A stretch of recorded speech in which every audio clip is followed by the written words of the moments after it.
প্রথমেই দেখে নেব আজকের 40টি তাজা সংবাদ। শুরুতেই শিরোনাম। আইপ্যাকে ইডির হানা নিয়ে বেকায়দায় বঙ্গ বিজেপি, আড়াআড়ি বিভক্ত নেতা কর্মীরা। না ফলল নেনো, না ফলল ধান, মোদির নাম শুনে সিঙ্গুরে নামল জেসিবি। আইপ্যাক কাণ্ডে সুপ্রিম কোর্টে জোড়া মামলা দায়ের করল ইডি, মুখ্যমন্ত্রী পুলিশ কমিশনারের নাম জড়াল। স্বাগতম যুবরাজ, স্বামীজির বাড়ির সামনে অভিষেকের পোস্টার, মালা পরিয়ে সুকান্ত বললেন সতলোকের হাতে আগে পাক। একটা নয় একাধিক, জম্বুর সীমান্ত জুড়ে হানা পাক ড্রোনের, শুরু অভিযান। মমতা বন্দ্যোপাধ্যায়ের আলু নীতির তীব্র সমালোচনা, বেচারা মান্নাকে ধুয়ে দিলেন আলু ব্যবসায়ী।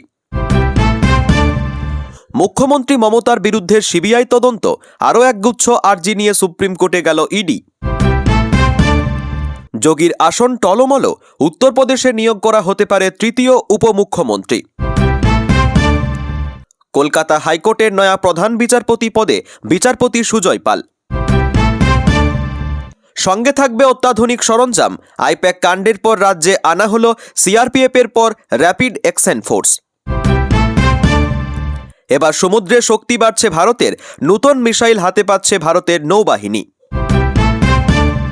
তল্লাশিতে তৃণমূলের আপত্তিটা কোথায়, অভিষেক বুঝিয়ে দিলেন আজ। ডাকাতি করেছেন মমতা বন্দ্যোপাধ্যায়, সুপ্রিম কোর্টে একের পর এক উদাহরণ দিল ইডি। হোয়াটসঅ্যাপ দিয়ে যাচ্ছে নির্দেশ, তৃণমূলের করা মামলায় কমিশনকে নোটিশ ধরালো সুপ্রিম কোর্ট। মৌসুম দলবদল করতে ব্যাপক ভাঙন হাত শিবিরে, মালদাতেই কংগ্রেস ছেড়ে তৃণমূলে যোগ। দলের হয়ে প্রচার করুন, ডিজিটাল যোদ্ধাদের কনক্লেভে বার্তা অভিষেকের। এসআইআর নিয়ে তৃণমূলের মামলা, নির্বাচন কমিশনের কাছে জবাব তলব করল সুপ্রিম কোর্ট। সন্দেশখালীতে প্রার্থীর নামের জায়গা ফাঁকা রেখে তৃণমূলের ভোটে দেওয়াল লেখা শুরু। ৮,০০০ কোটি দুর্নীতি, জলজীবন মিশনের টাকা কি আইপ্যাকের পকেটে? ভিন রাজ্যে ফের বাঙালি হেনস্থা, মুম্বইয়ে খুন, ওড়িশায় ছিনতাইয়ের অভিযোগ, গর্জে উঠল তৃণমূল। টিএমসিকে নিয়ে মিম বানালে পাল্টা, ডিজিটাল যোদ্ধাদের পাখি পড়ার মতো কি বললেন অভিষেক। আবারও মুখ্যমন্ত্রী দিদি, বাড়বে আসন সংখ্যাও, নির্বাচনের ফল নিয়ে দ্বিধাহীন দেব। দলে দুঃসময়ে পালিয়েছিলেন, মৌসুম দলে ফিরতেই তৃণমূলে যোগ ৫০০ ক্ষুব্ধ কং কর্মীর। এসআইআর চাপে একের পর এক বিএলওর মৃত্যু, ক্ষতিপূরণের দাবিতে সিইও দপ্তরে তুমুল বিক্ষোভ। ভোটারদের নথি গ্রাহ্য করছে না কমিশন, এসআইআর নিয়ে জ্ঞানেশ কুমারকে পঞ্চম চিঠি মমতার। তথ্যে অসঙ্গতি, প্রায় ৯৫ লক্ষ ভোটারের, সবার কাছেই নোটিশ পাঠাচ্ছে কমিশন। রাজ্যে নিপা ভাইরাসে আক্রান্তের খোঁজ, মুখ্য সচিব জানালেন মুখ্যমন্ত্রী নজর রাখছেন, সতর্ক নবান্ন। প্রিয় দর্শক, এবার আসছি বিস্তারিত খবরে। ইডি কয়লা পাচার মামলায় তল্লাশিতে বাধা দেওয়ার অভিযোগ। পশ্চিমবঙ্গের মুখ্যমন্ত্রী ও পুলিশের বিরুদ্ধে গুরুতর অভিযোগ তুলে সিবিআই তদন্তের দাবিতে সুপ্রিম কোর্টের দ্বারস্থ হল ইডি। তাদের অভিযোগ, তল্লাশির সময় নথি ও ডিভাইস ছিনিয়ে নেওয়া হয়েছে। এনফোর্সমেন্ট ডিরেক্টরেটে তাদের আইনসম্মত তল্লাশি অভিযানে গুরুতর এবং নজিরবিহীন বাধা দেওয়ার অভিযোগে সিবিআই তদন্তের আর্জি জানিয়ে সুপ্রিম কোর্টে দ্বারস্থ হয়েছে। ইডির অভিযোগ, কয়লা পাচার মামলার সঙ্গে যুক্ত অর্থ পাচারের তদন্ত চলাকালীন পশ্চিমবঙ্গের মুখ্যমন্ত্রী মমতা বন্দ্যোপাধ্যায় এবং উচ্চপদস্থ পুলিশ কর্মকর্তারা জোর করে তল্লাশির জায়গায় ঢুকে পড়েন, গুরুত্বপূর্ণ নথি ও ডিজিটাল ডিভাইস ছিনিয়ে নেন এবং ইডি আধিকারিকদের বেআইনিভাবে আটকে রাখেন। সংবিধানের ৩২ নম্বর ধারা অনুযায়ী দায়ের করা রিট পিটিশনে ইডি সিবিআইকে এফআইআর নথিভুক্ত করার এবং ৮ই জানুয়ারি ২০২৬-এর ঘটনার একটি স্বাধীন তদন্ত পরিচালনার জন্য নির্দেশ দেওয়ার প্রার্থনা করেছে। ওই দিন ইডির আধিকারিকরা প্রিভেনশন অফ মানি লন্ডারিং অ্যাক্টের ১৭ নম্বর ধারা অনুযায়ী কলকাতার প্রতীক জৈনের বাসভবনে এবং ইন্ডিয়ান প্যাক কনসাল্টিং প্রাইভেট লিমিটেডের অফিস চত্বরে তল্লাশি চালাচ্ছিলেন। এজেন্সি আরও দাবি করেছে, রাজ্য কর্তৃপক্ষ যে সমস্ত নথি এবং ইলেকট্রনিক্স ডিভাইস নিয়ে গেছে সেগুলি উদ্ধার করে অবিলম্বে বাজেয়াপ্ত সিল ফরেনসিক সংরক্ষণ করা হোক। পাশাপাশি পিএমএলএ কার্যক্রমে পশ্চিমবঙ্গ পুলিশের হস্তক্ষেপের উপর নিষেধাজ্ঞার আদেশও চাওয়া হয়েছে। ইডির মতে তাদের আধিকারিকরা ২,৭৪২ কোটি টাকারও বেশি অপরাধমূলক আয়ের সঙ্গে জড়িত একটি বহু রাজ্যব্যাপী কয়লা পাচার এবং অর্থ পাচারের তদন্তের জন্য আইনসম্মতভাবে তল্লাশি চালাচ্ছিলেন। সেই সময় মুখ্যমন্ত্রী, পুলিশ মহানির্দেশক, কলকাতা পুলিশ কমিশনার এবং একটি বিশাল পুলিশ বাহিনী নিয়ে চত্বরে জোর করে ঢুকে পড়েন। আধিকারিকদের ভয় দেখান, তাদের অন্যায়ভাবে আটকে রাখেন এবং ল্যাপটপ, মোবাইল ফোন ও নথিসহ বাজেয়াপ্ত জিনিসপত্র জোর করে সরিয়ে নিয়ে যান। পিটিশনে অভিযোগ করা হয়েছে যে এই কাজগুলি ভারতীয় ন্যায় সংহিতা ২০২৩-এর অধীনে চুরি, ডাকাতি, দস্যুতা, অপরাধমূলক অনধিকার প্রবেশ, সরকারি কর্মচারীদের কাজে বাধা দেওয়া, প্রমাণ নষ্ট এবং অপরাধমূলক ভীতি প্রদর্শনের শামিল। ইডি আরও অভিযোগ করেছে যে তল্লাশির ঠিক পরেই রাজ্যে প্রশাসন ইডি আধিকারিকদের বিরুদ্ধে একাধিক বিদ্বেষমূলক এবং প্রতিহিংসামূলক এফআইআর দায়ের করেছে। তাদের দাবি, এর লক্ষ্য ছিল তদন্তকারীদের অপরাধমূলকভাবে ভয় দেখানো এবং তদন্তকে লাইনচ্যুত করা। পিএমএল-এর ৬৭ নম্বর ধারার অধীনে বিধিবদ্ধ সুরক্ষার কথা উল্লেখ করে ইডি এই ধরনের সমস্ত এফআইআর সিবিআইয়ের কাছে হস্তান্তর করার এবং তাদের আধিকারিকদের দমনমূলক পদক্ষেপ থেকে সুরক্ষা দেওয়ার আর্জি জানিয়েছে। সাংবিধানিক সিস্টেম ভেঙে পড়ার কথা তুলে ধরে ইডি সুপ্রিম কোর্টকে জানিয়েছে যে কলকাতা হাইকোর্টের এজলাসের ভিতরে একটি পরিকল্পিত হট্টগোলের পর তাদের প্রতিকার চাওয়ার প্রচেষ্টা অবাস্তব হয়ে ওঠে। এই হট্টগোলের কারণে বিচারপতি শুনানির জন্য উপযুক্ত পরিবেশ নেই বলে উল্লেখ করে মামলা মুলতুবি করতে বাধ্য হন। এজেন্সি অভিযোগ করেছে যে বিচার বিভাগীয় তদন্ত আটকাতে শাসক দলের সমর্থকরা হোয়াটসঅ্যাপ গ্রুপের মাধ্যমে এই গোলমাল সংগঠিত করেছিল। এই ঘটনাকে আইনের শাসনের উপর সরাসরি আক্রমণ বলে অভিহিত করে ইডি একটি অবাধ, সুষ্ঠু তদন্ত রক্ষা, গুরুত্বপূর্ণ প্রমাণ সংরক্ষণ এবং সাংবিধানিক কর্তৃপক্ষের জবাবদিহি নিশ্চিত করার জন্য সুপ্রিম কোর্টকে হস্তক্ষেপ করার আহ্বান জানিয়েছে। তারা সতর্ক করেছে যে এই ধরনের হস্তক্ষেপে অনুমতি দিলে একটি বিপজ্জনক নজির তৈরি হবে, যেখানে কেন্দ্রীয় তদন্তকারী সংস্থাগুলিকে শারীরিকভাবে বাধা দেওয়ার জন্য রাষ্ট্রীয় ক্ষমতা ব্যবহার করা হবে। ২০২৬ সালে বিধানসভা নির্বাচন রয়েছে। তার আগে তৃণমূল ছেড়ে কংগ্রেসে যোগ দেন মৌসম বেনজির নূর।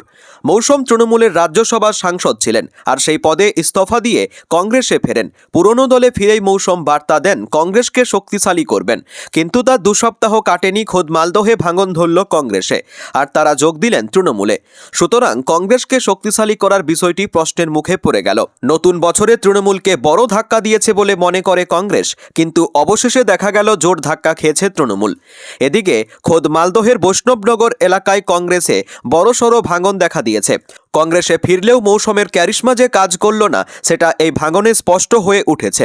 মৌসম বেনজির নূর, যিনি উত্তর মালদার সাংসদ, ২০১৯ সালে লোকসভা নির্বাচনের আগে কংগ্রেস ছেড়ে তৃণমূলে যোগ দিয়েছিলেন। তৃণমূলে যোগ দেওয়ার পর থেকে তিনি একদিকে দলকে শক্তিশালী করার জন্য কাজ করেছেন, অপরদিকে নিজের রাজনৈতিক পরিচিতিও বাড়িয়েছেন। কিন্তু এবার ২০২৬ সালের বিধানসভা নির্বাচনকে সামনে রেখে তিনি কংগ্রেসে ফেরার সিদ্ধান্ত নিয়েছেন।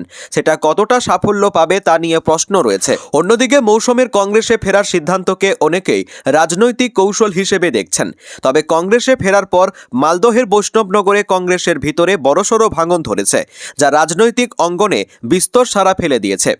মৌসম বেনজির নূর কংগ্রেসে ফিরতেই তার কর্মী সমর্থকরা এবং কংগ্রেসের অন্যান্য নেতারা, যারা দীর্ঘদিন ধরে কংগ্রেসের সঙ্গে যুক্ত ছিলেন, তারা তৃণমূলে যোগ দিতে শুরু করেছেন। বৈষ্ণবনগরে কংগ্রেসের মধ্যে বড় ভাঙন ধরেছে।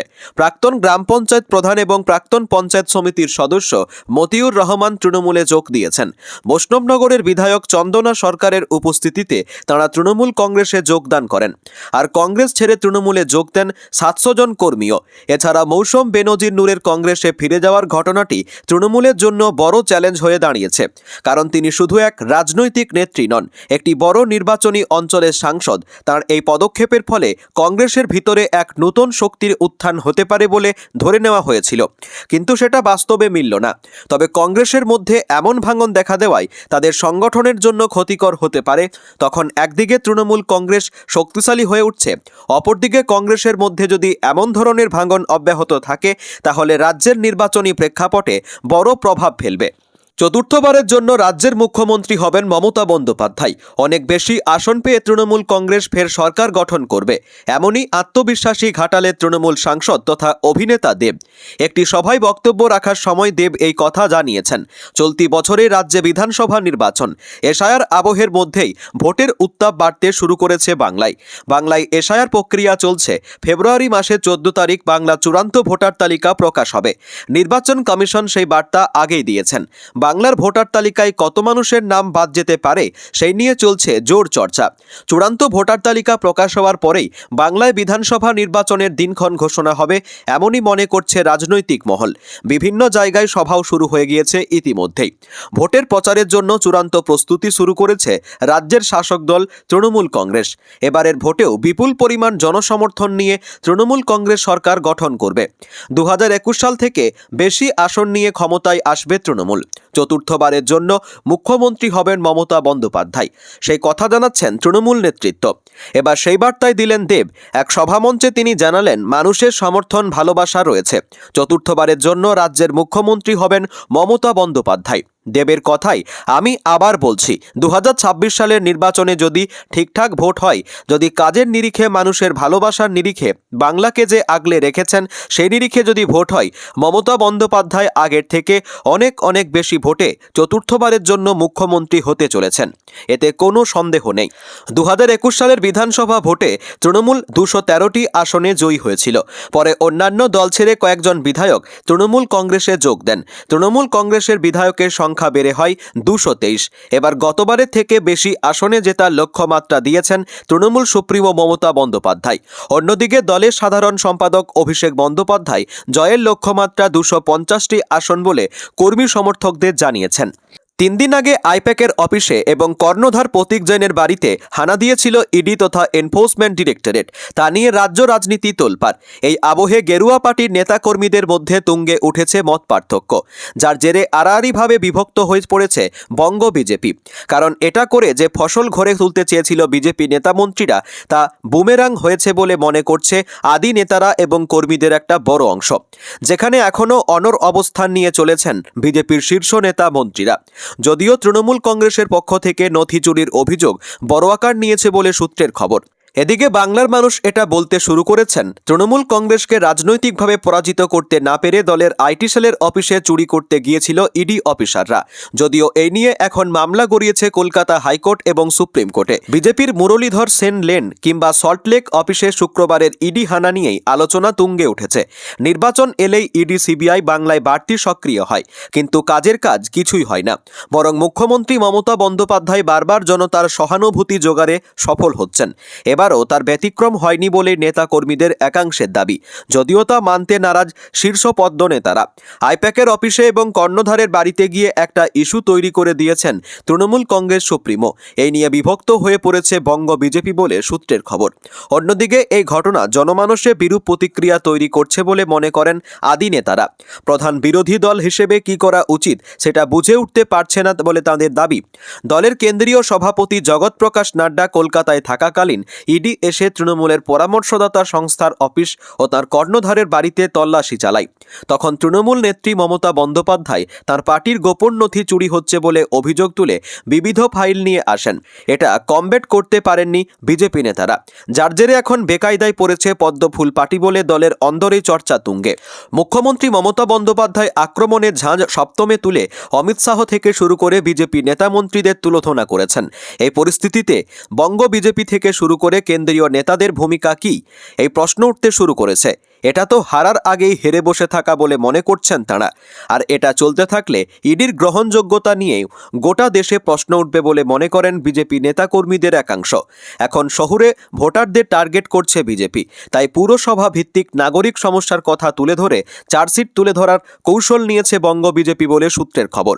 সেখানে এমন কথা সামনে আসলে কেমন করে মোকাবিলা করবেন, এই প্রশ্ন তুলছেন আদি নেতা কর্মীরা বলে সূত্রের খবর। টাটা গিয়েছে, বামেরা হারিয়ে গিয়েছে, মমতা এসেছে বিজেপি।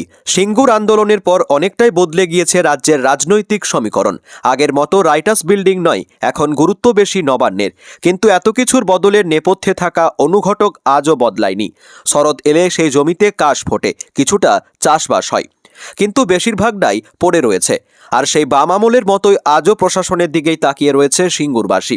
রাজ্য জুড়ে বদলের জোয়ার এলেও তা তাদের জীবনে আসেনি বললেও ভুল হবে না। টাটা বিদায়ের 18 বছর পর আগামী 18 জানুয়ারি সিঙ্গুরে আসার সম্ভাবনা রয়েছে প্রধানমন্ত্রী নরেন্দ্র মোদী। বাংলায় রতন টাটার স্বপ্নের ন্যানো গাড়ির কারখানার অপমৃত্যুর পর সেই স্বপ্নকে নূতন করে জিইয়ে তুলতে তিনি গিয়েছিলেন গুজরাট। সেখানে তৈরি হয়েছিল বাংলায় না হওয়া ন্যানোর গাড়ির কারখানা। তখন গুজরাটের মুখ্যমন্ত্রী ছিলেন নরেন্দ্র মোদী। এখন তিনি প্রধানমন্ত্রী হয়েছেন। ভোটমুখী বাংলায় নির্বাচনী সফরে আসছেন, আর তার নজর আপাতত সেই সিঙ্গুরের মাটি। 10 বছর আগেই মামলা মোকদ্দমা শেষ করে নিজেদের জমি ফিরে পেয়েছেন সিঙ্গুরের চাষিরা। সেই সময় রাজ্য সরকার প্রতিশ্রুতি দিয়েছিল 70% জমি চাষযোগ্য করে দেওয়ার, কিন্তু দশক কেটে গেলেও সেই প্রতিশ্রুতি বাস্তবায়ন হয়নি। এবার এই আবহেই প্রধানমন্ত্রীর সফর। এবার তার আগেই আচমকা আগাছা ভর্তি সিঙ্গুরের কৃষি জমিতে শুরু হয়েছে পরিষ্কারের কাজ।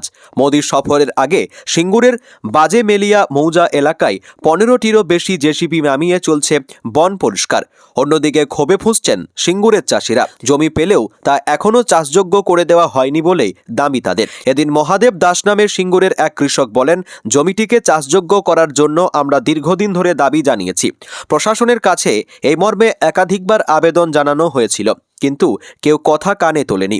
একই সুর সিঙ্গুর বন্ধা জমি পুনর্ব্যবহার কমিটির সম্পাদক দুধকুমার ধারারও। তার কথাই, মুখ্যমন্ত্রীকে আমরা চিঠি দিয়ে জানিয়েছিলাম যে প্রশাসন 70% জমি চাষযোগ্য করে দেওয়ার কথা বললেও তা করেনি, কিন্তু এখন প্রধানমন্ত্রী সফরের আগেই দেখছি জমি পরিষ্কার কাজ শুরু হয়ে গিয়েছে।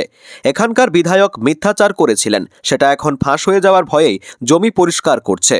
স্বামী বিবেকানন্দের জন্মদিবসে তাকে শ্রদ্ধা জানাতে উত্তর কলকাতার সিমলা স্ট্রিটে জমেছে রাজনৈতিক নেতৃত্ববৃন্দের ভিড়। গতকাল সকাল থেকেই এলাকা জুড়ে পড়েছে পোস্টারও।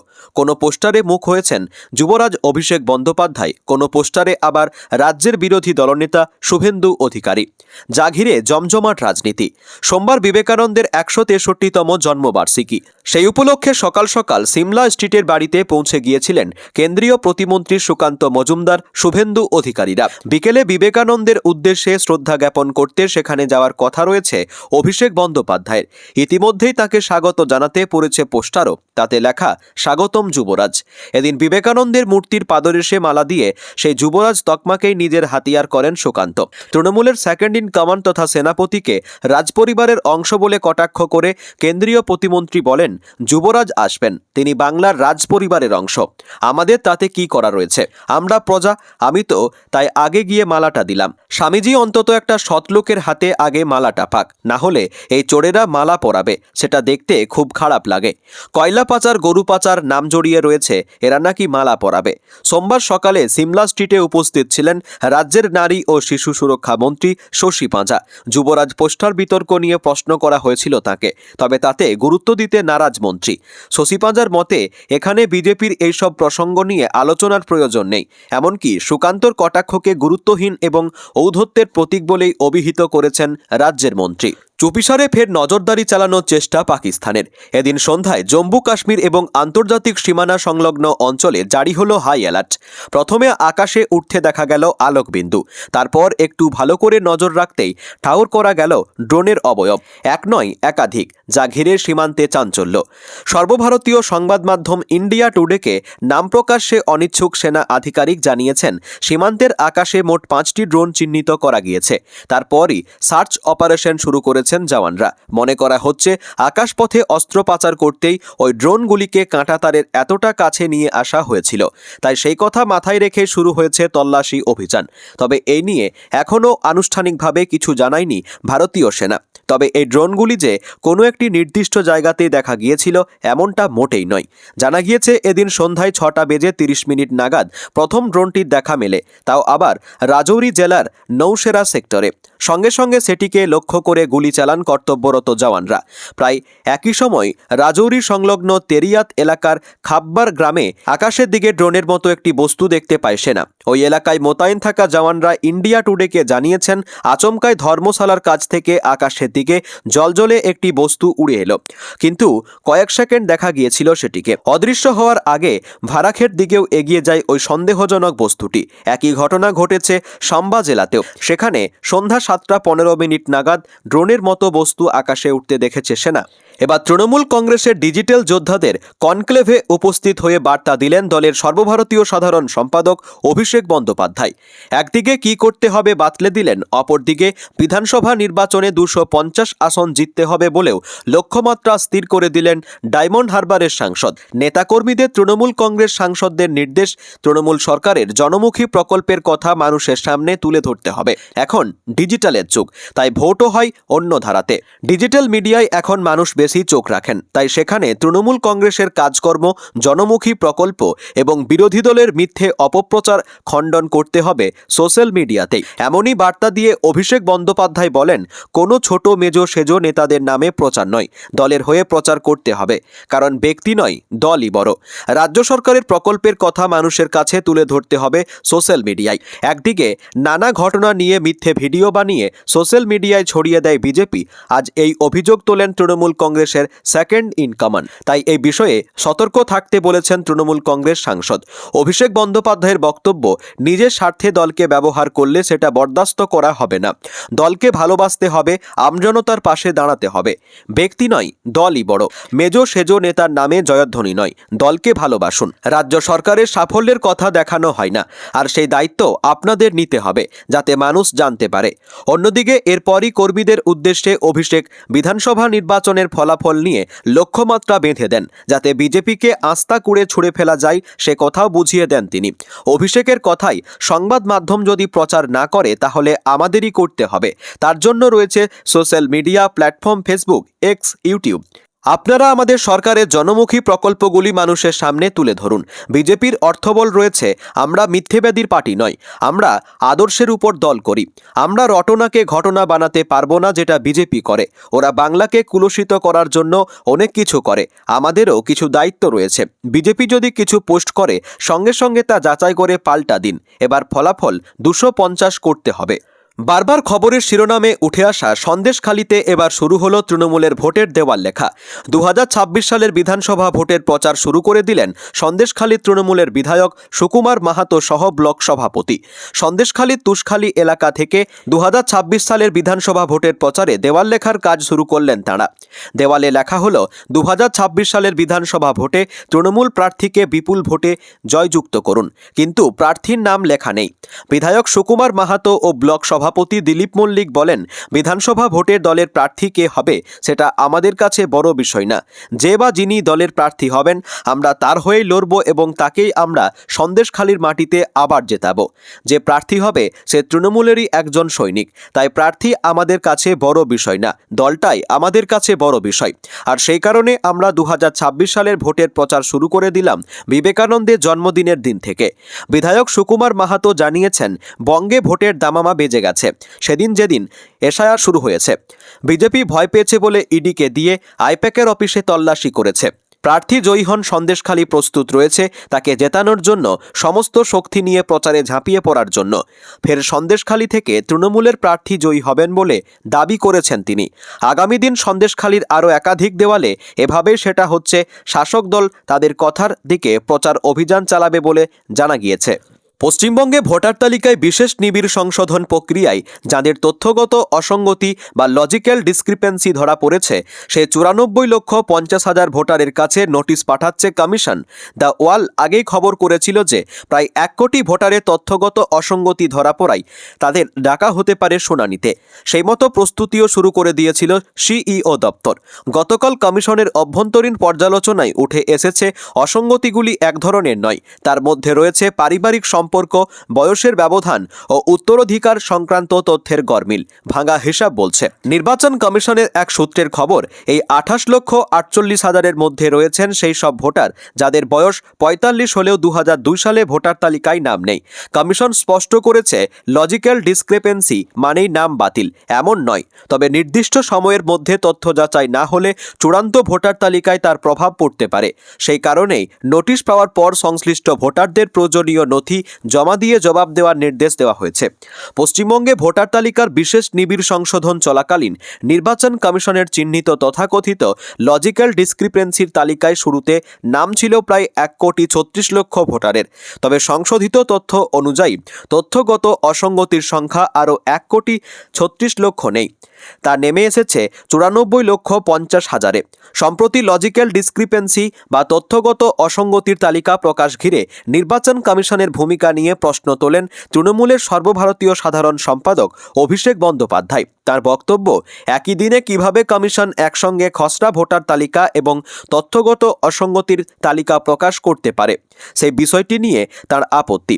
পাশাপাশি তথ্যগত অসঙ্গতির পূর্ণাঙ্গ তালিকাও প্রকাশের দাবি জানান অভিষেক। কিন্তু দেখা গেল তালিকা নয়, উল্টে সেই তালিকায় থাকা প্রায় 1 কোটি ভোটারকে শুনানিতে ডাকছে কমিশন। পশ্চিমবঙ্গ বিধানসভা নির্বাচনের আগে পরিযায়ী ইস্যুতে উত্তপ্ত বঙ্গ রাজনীতি। তৃণমূল সুপ্রিমো মমতা বন্দ্যোপাধ্যায় থেকে শুরু করে তৃণমূলের সর্বভারতীয় সাধারণ সম্পাদক অভিষেকের নিশানায় বারে বারে উঠে এসেছে ভিনরাজ্যে পরিযায়ী নির্যাতনের প্রসঙ্গ। সম্প্রতি মুম্বাইয়ে এক বাঙালি পরিযায়ী শ্রমিককে পিটিয়ে খুনের পাশাপাশি ওড়িশায় স্রেফ বাংলা বলার জন্য মারধর ও ছিনতাইয়ের শিকার হতে হয়েছে বাংলার আরও এক পরিযায়ী শ্রমিককে, যা নিয়ে উত্তপ্ত হয়েছে বঙ্গ রাজনীতি। তৃণমূল কংগ্রেস এই ধরনের নির্যাতনের তীব্র নিন্দা জানিয়ে গোটা বিষয়টিকে ভাষাগত হয়রানি বলে অভিহিত করেছে। তবে বিজেপি এই অভিযোগ অস্বীকার করেছে। জানা গেছে, মুম্বাইয়ে মৃত যুবকের নাম রিন্টু শেখ। তিনি মুর্শিদাবাদের রানীতলা থানার বাসিন্দা। প্রায় 7 মাস আগে রিন্টু রাজমিস্ত্রির কাজের জন্য মুম্বাই গিয়েছিলেন। শনিবার সকালে পরিবারের কাছে খবর আসে যে রিন্টু মুম্বাইয়ে মারা গিয়েছেন। স্থানীয় সূত্রে জানা যায়, রিন্টুর সঙ্গে সেখানে স্থানীয় এক যুবকের মধ্যে বচসা হয় এবং ওই যুবক লোহার রড দিয়ে রিন্টুর মাথায় আঘাত করে।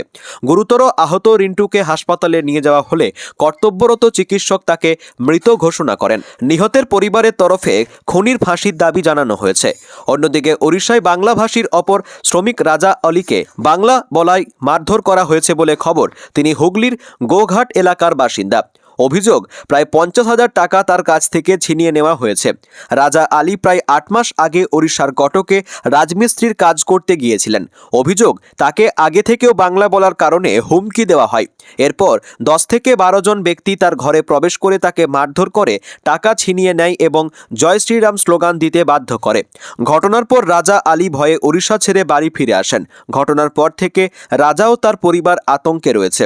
শ্রমিকদের পরিবার জানিয়েছেন, এই ঘটনার পর গোঘাটের গ্রামে প্রায় 170টি পরিবার চিন্তায় রয়েছে। তৃণমূল কংগ্রেসের সাধারণ সম্পাদক অভিষেক ব্যানার্জি 22শে জানুয়ারি হুগলিতে পরিবার স্থানীয়দের সঙ্গে দেখা করবেন বলেই জানা গিয়েছে। রাজনৈতিক পর্যবেক্ষকেরা বলছেন, নির্বাচনের আগে এই ধরনের ভাষাগত হয়রানির ঘটনা রাজ্য রাজনীতিতে উত্তেজনা বাড়াচ্ছে।